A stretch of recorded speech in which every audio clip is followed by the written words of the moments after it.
할렐루야. 하나님 영광 받으신 줄 믿습니다. 옆 사람 얼굴 한번 쳐다보십시오. 어이구 깜짝이야, 천사인 줄 알았습니다. 감사합니다. 사랑합니다. 축복합니다. 은혜 받을 줄 믿습니다. 주보를 한번 보시지요. 주보를 한번 보시면 오늘 설교 제목이 내 삶의 중심에는 해놓고 뭐 있어요? 물음표가 작아요, 커요? 크다라는 것은 의미가 있다라는 말이겠죠. 그래서 늘 한번 내 스스로 자신에게 한번 물어봐요. 내 삶의 중심에는 무엇이 있는가, 누구가 있는가를 한번 이 시간 깊이 한번 물어보고 또 말씀을 들으면서 확 깨달음이 왔다면 정정하는 그런 은혜가 있기를 축복합니다. 중심이라는 단어가 사전에는 이렇게 정의하고 있어요. 중요하고 기본이 되는 부분. 뭐라고요? 중심은 중요하고 기본이 되는 부분이 중심이라는 거예요. 이 뜻만 있는 것이 아니라 나와 세상의 에너지를 마음대로 다루는 힘, 이게 중심이라는 거예요. 나와 세상의 에너지를 마음대로 다루는 힘이 중심이라는 거죠.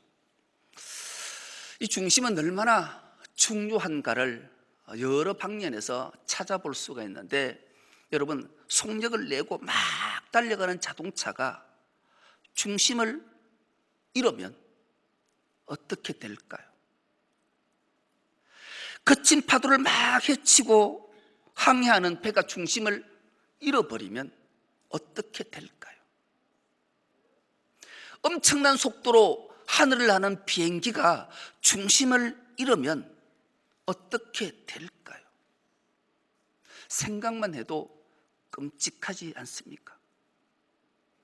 우리의 삶에도 무엇을 어떻게 하느냐의 중심을 잃어버리면 얼마나 엄청난 일이 세상에 벌어지는지 몰라요. 여러분, 태평양 아시죠? 야, 저 사람 마음이 태평양같이 넓어. 태평양은 엄청 넓어요. 그런데 저기에 노란 부분들이 있잖아요. 저게 뭔지 혹시 아십니까? 저게 쓰레기 섬이에요. 쓰레기 섬. 저 쓰레기 섬의 크기가 인도 나라만큼 커요. 인도 나라가 얼마나 큰 게 모르죠. 우리 대한민국이 얼마나 큰 나라인지 몰라요. 가도 끝이 없더라고요. 우리나라의 14배가 인도예요. 저 태평양의 쓰레기 섬이 우리나라의 14배 크기로 저렇게 떠다니고 있어요. 어느 날 고래 한 마리가 죽어서 그 고래를 해부해 보니까 그 속에 저 비닐과 쓰레기가 가득 배에 차 있어요. 그래서 고래가 죽은 거예요.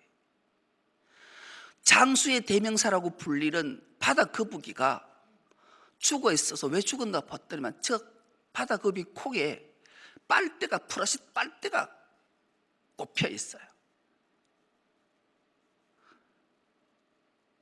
우리가 자연을 하나님이 다스리고 보존하고 지키라고 줬는데 우리의 중심에 내 이기심 때문에 함부로 버린 쓰레기로 인해서 이 지구가 점점 멸망의 길을 가고 있어요. 더 놀라운 것은 빙하가 녹기 시작해서 온도가 상승되어서 얼마 가지 않아 나라들이 물에 잠길 나라들이 얼마나 많은지 고심해 봐야 되는 거예요. 이 심각함을 깨달았던 사람들이 모여서 기후변화 협약이라는 것을 체결했어요. 그래서 1992년에 리우 회담에서 이 채택을 내서 모든 나라들이 좀 동참해서 지구온난화를 좀 방지하자. 그리고 온실가스 배출을 좀 줄이자. 탄산가스 배출을 줄이자. 그렇게 협약을 했어요.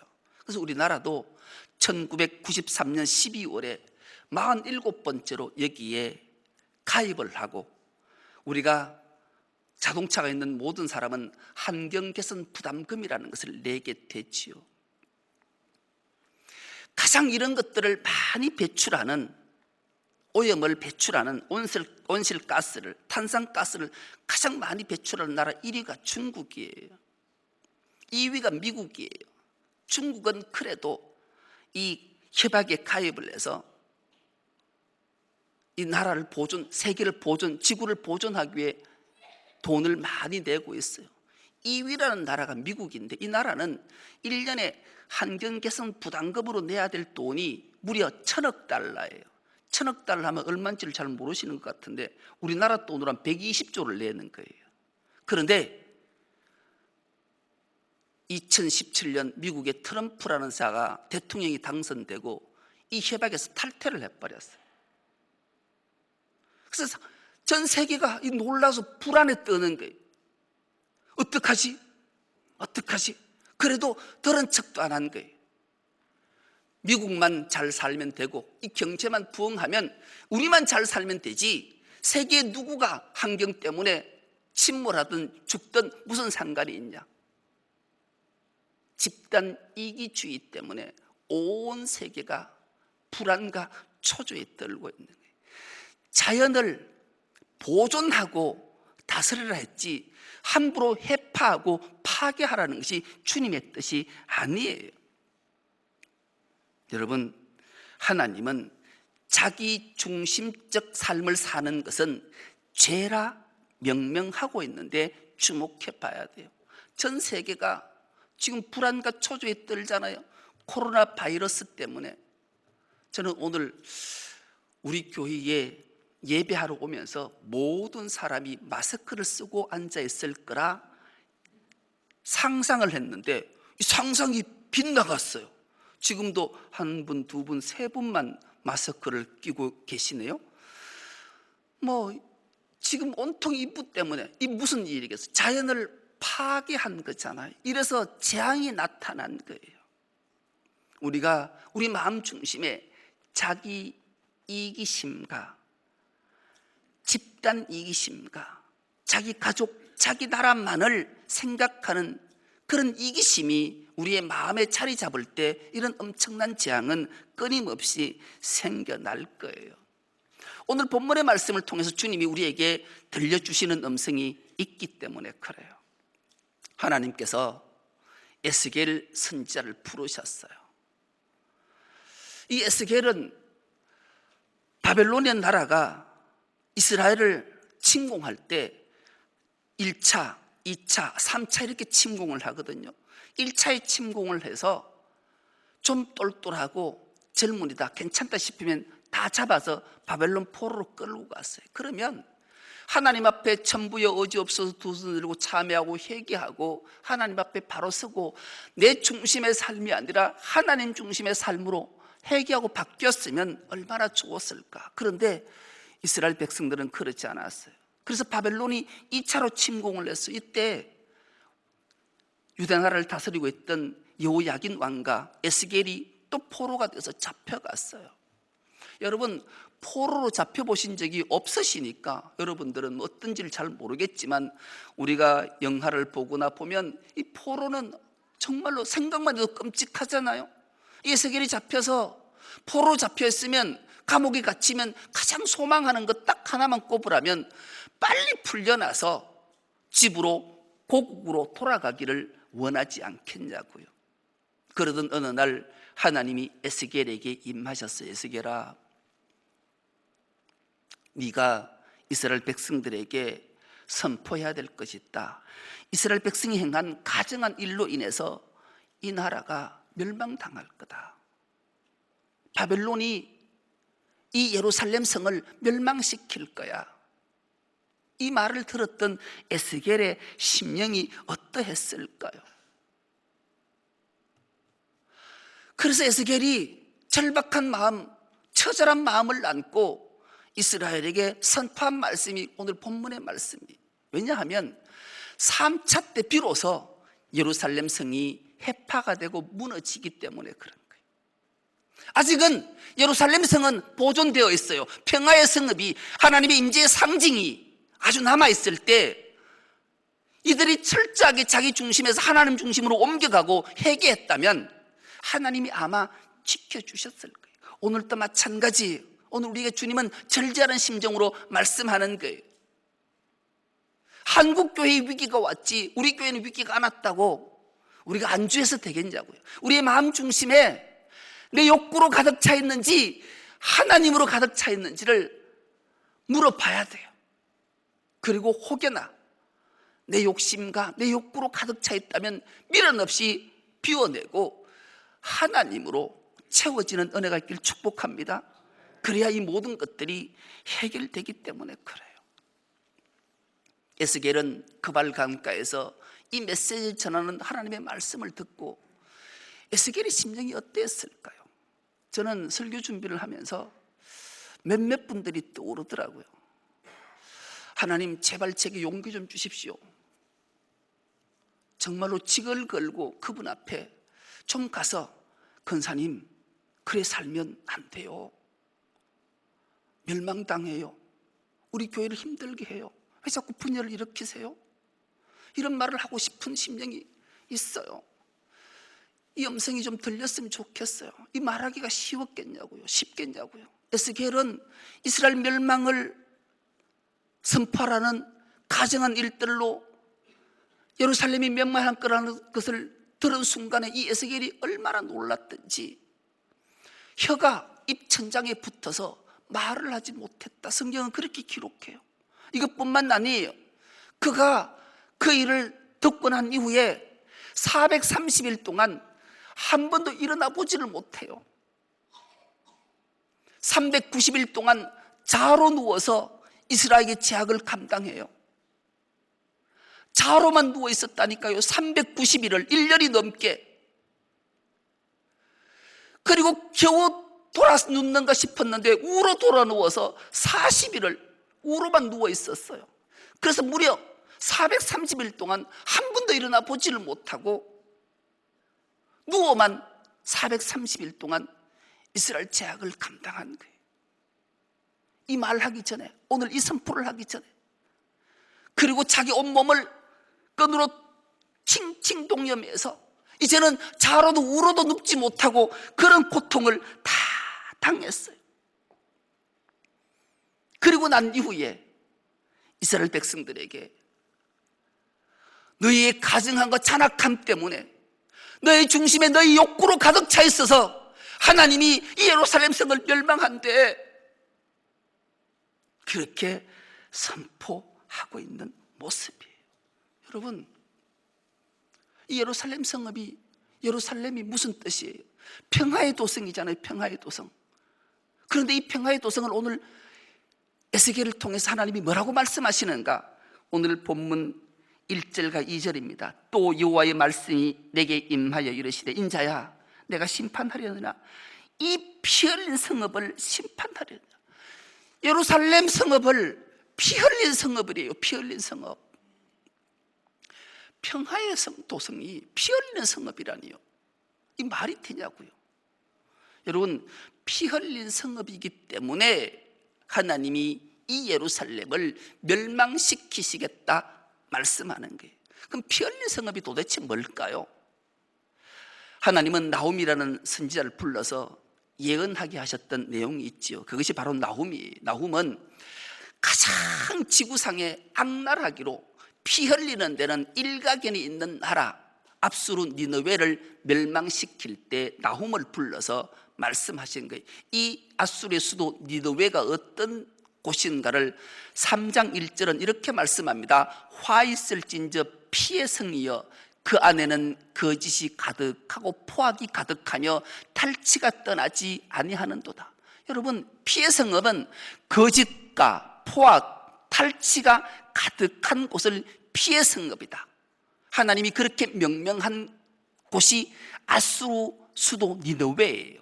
그런데 하나님이 평화의 도성, 평화의 성읍인 예루살렘을 아수르 수도 니느웨와 똑같이 피 흘린 성읍이라고 말씀하고 있는데 우리가 주목해 봐야 되는 거예요. 왜 그러면 이 평화의 성읍 예루살렘이 피 흘린 성읍이 되었는가? 그 내용을 하나님이 에스겔을 통해서 자세히 말씀하시는 거예요. 그 내용이 오늘 본문 읽지는 않았지만 22장 25절에서 27절 말씀에 상세하게 기록하고 있어요. 한 목소리로 합독해 보겠습니다. 시작. 그 가운데에서 선지자들의 반역함이 우는 사자가 음식물을 움킴 같다토다. 그들이 사람의 영혼을 삼켰으며 재산과 보물을 탈취하며 가부를 그 가운데에 많게 하였으며 그 제사장들은 내 율법을 범하였으며 나의 성물을 더럽혔으며 거룩함과 속된 것을 구별하지 아니하였으며 부정함과 정한 것을 사람이 구별하게 하지 아니하였으며 그의 눈을 가리어 나의 안식일을 보지 아니하였으므로 내가 그들 가운데서 더럽힘을 받았느니라. 그 가운데 그 고관들은 음식물을 삼키는 일이 같아서 불의한 이익을 얻으려고 피를 흘려 영혼을 멸하였거늘. 왜 하나님께서 에스겔에게 이 바벨론이 예루살렘 성읍을, 예루살렘 성전을 해파하고 멸망시켜야 되는가? 그 이유에 대해서 가장 먼저 선지자들에 대해서 말씀해요. 여러분, 선지자는 하나님의 말씀을 받고 그것을 백성들에게 그대로 전해야 될 사명자예요. 25절을 다시 한번 띄워주십시오. 25절에 이 말씀을 우리가 찬찬히 보면 참 너무 가슴 아픈 내용들이 얼마나 많은지 몰라요. 선지자들의 반역함이 우는 사자가 음식물을 움킨 것 같았다라는 거예요. 어떻게 하면 하나님의 말씀을 자기에게 유익한 대로 해서 남의 있는 것을 확 움켜서 내가 가질까?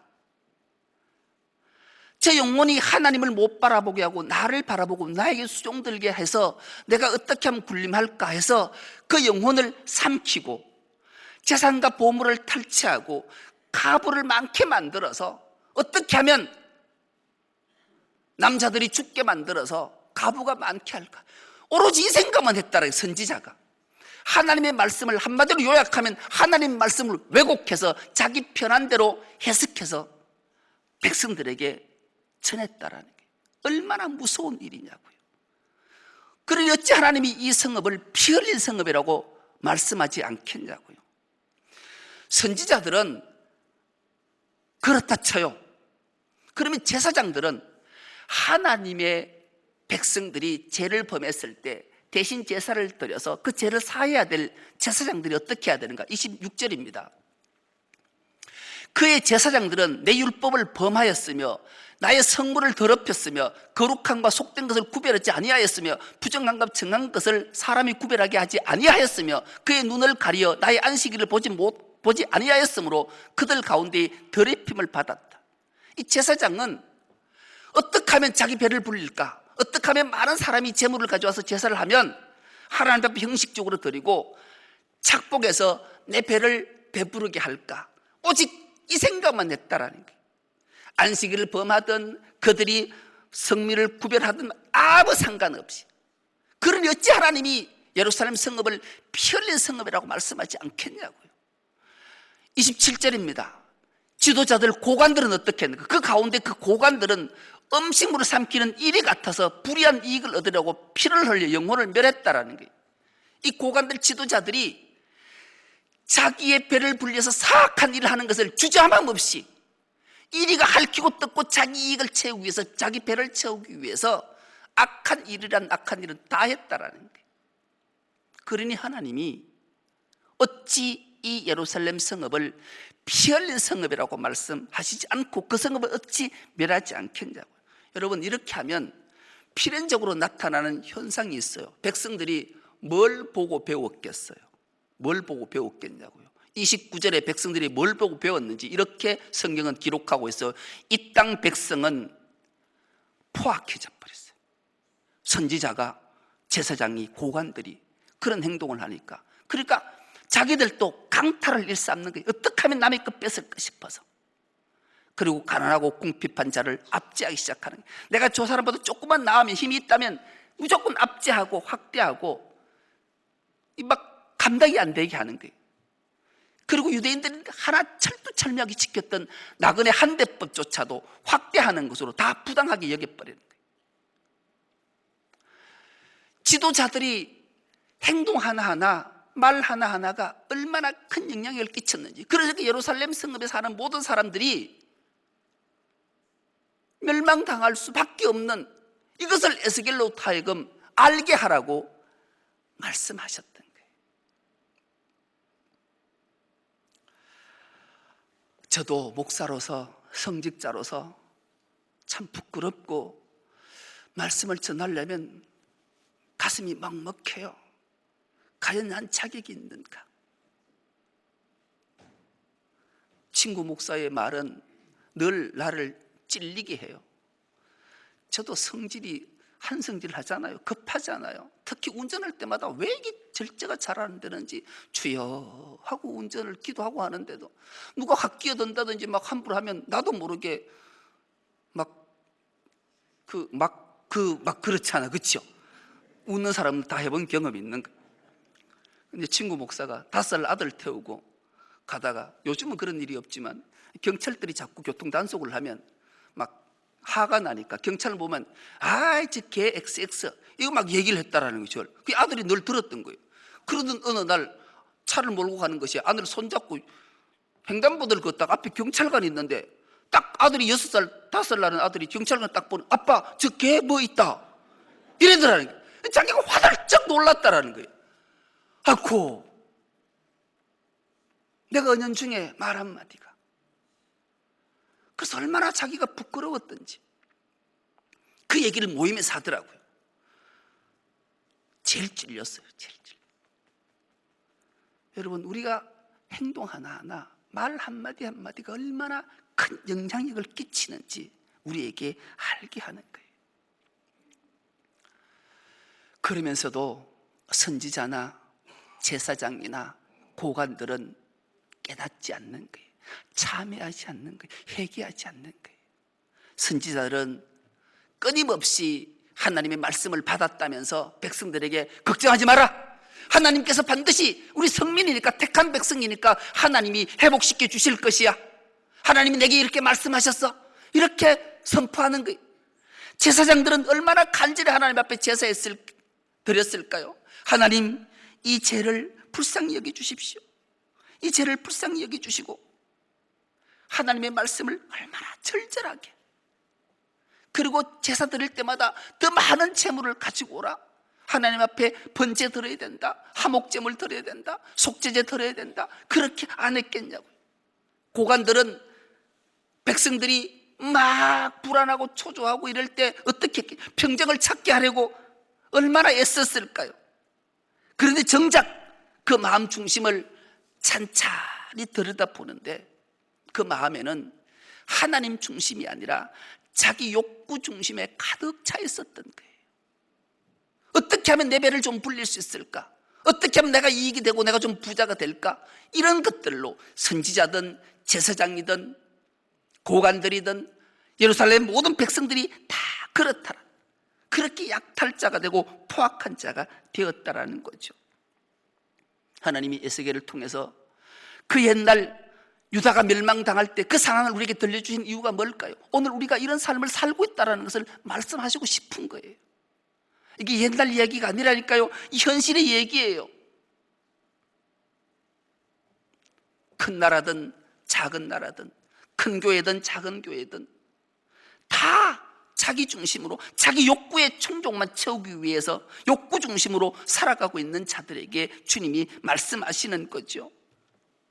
여러분 마음속에는, 여러분 삶의 중심에는 하나님 말씀이, 하나님이 좌지우지하고 계십니까? 아니면 내 욕구가 좌지우지하고 계십니까? 우리는 하나님을 믿는 사람들이에요. 내 욕구 충족을 위해서라면 결코 그것은 불안과 초조와 절망 속에 허덕이다가 파멸과 멸망을 당할 수밖에 없다는 사실을 깨달으라고 주님이 말씀해요. 우리 마음 중심에 하나님이 계시면 세상이 주지 않는, 세상이 줄 수 없는, 맛볼 수 없는 평강과 기쁨과 복을 누리게 된다, 주님이 말씀하시잖아요. 우리는 하나님을 믿는 사람들입니다. 우리는 하나님을 믿는 사람인 줄 믿습니다. 여러분, 죄 중에 가장 큰 죄가 무슨 죄예요? 하나님을 믿지 않는 죄예요. 하나님이 그렇게 말씀하시면 하나님 말씀이 그렇습니다라고 아멘으로 화답하는 자가 하나님을 믿는 사람들의 행동들이지요. 하나님 말씀을 사실로 받아들이는 사람이 하나님 믿는 사람들이잖아요. 그래서 우리의 경험, 사람들의 말에 사실을 받아들이는 자들이 아니란 말이에요. 세상은 뭐라고 말하더라도 하나님이 하시는 말씀이 아니면 단호히 아닙니다 라고 말하고, 하나님이 말씀하시면 그 말이 동의가 되지 않고 이해가 되지 않아도 그건 믿습니다라고 받아들이고 중심에 모시는 게 하나님을 믿는 자들이잖아요. 예를 들면 그런 거예요. 하나님이 내가 너희를 내 형상대로 창조했다, 그러면 아멘으로 화답하셔야 돼요. 한번 해보겠습니다. 하나님이 우리를 하나님 형상으로 창조하셨습니다. 예. 하나님이 만세전에 우리를 택하셨고 너는 내 아들이라고 말씀하셨습니다. 그리고 하나님이 너는 내 딸이라고 말씀하셨습니다. 이게 아멘으로 믿어지는 거예요. 그리고 너희 생명이 천하보다 귀하다 하나님 말씀하셨습니다. 예, 아멘이 돼야 돼요.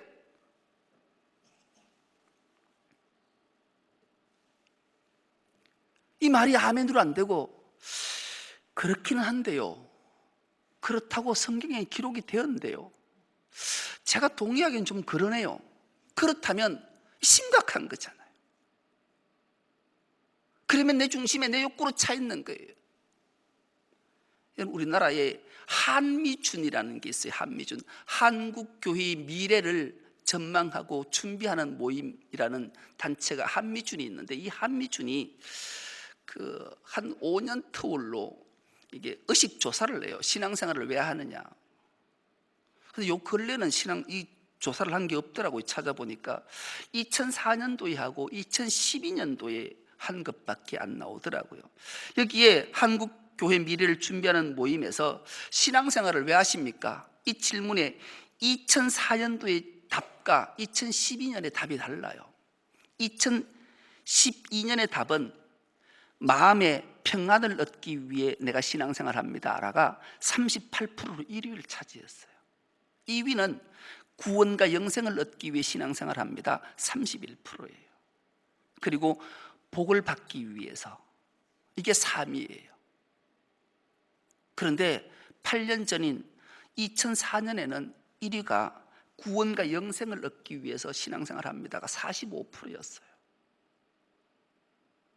그런데 이제는 구원과 영생은 저만큼 멀어져 있고, 세상에 너무 강팍하고 힘드니까 교회 와서 마음의 평안만 좀 있었으면 좋겠다. 세상에 시달리는 영혼들이 교회에 나와서 좀 평안만 얻었으면 좋겠다. 이런 신앙생활로 우리가 자꾸 마음의 중심에 자기 욕구적으로 바뀌어가고 있는 거예요. 하나님 중심에서 내 중심으로 자꾸 이동하고 있는 이 안타까운 현실이 위기를 초래했다 해도 과언이 아닐 거예요. 여러분, 성경에서 가장 큰 죄는 믿음 없음이라고 주님이 말씀하세요. 그리고 하나님은 나를 사랑한다고 말씀하시니까 이게 믿어져야 되고, 그래서 내 마음 중심에 하나님이 나를 사랑하신다, 그래서 나를 위해 하나님 나라와 의를 이루길 원하신다, 그러므로 나는 어떤 상황 속에도 내 욕구 중심이 아니라 하나님 중심으로 살아서 주님이 주신 사명, 직분 잘 감당하겠다, 그렇게 다짐하면 코로나 바이러스 하나님께서 말 한마디면 해결이 된다니까요. 그리고 이 나라 위기들은 한순간의 소망으로, 기쁨으로, 감격으로, 감사로 바꿔주시는 분이 하나님이시잖아요. 왜요? 그분이 우주 만물을 창조하셨고 그분이 지금도 다스리시기 때문에 그래요. 그분 앞에 온전히 다스림 받아서 하나님 중심으로 삶을 살아가는 우리 충성로교회 모든 건속 다 될 수 있기를 간절히 기도합니다. 하나님 아버지, 감사합니다. 복된 주일, 우리의 삶의 중심에 하나님이 계심을 다시 한번 각인시키고 기억시켜 주시니 감사합니다. 인간의 욕구들이 다 사라지게 하시고 오직 하나님 중심으로 살아갈 수 있는 우리 모두가 되게 하여 주옵소서. 감사드리오며 예수님의 이름으로 기도드리옵나이다. 아멘.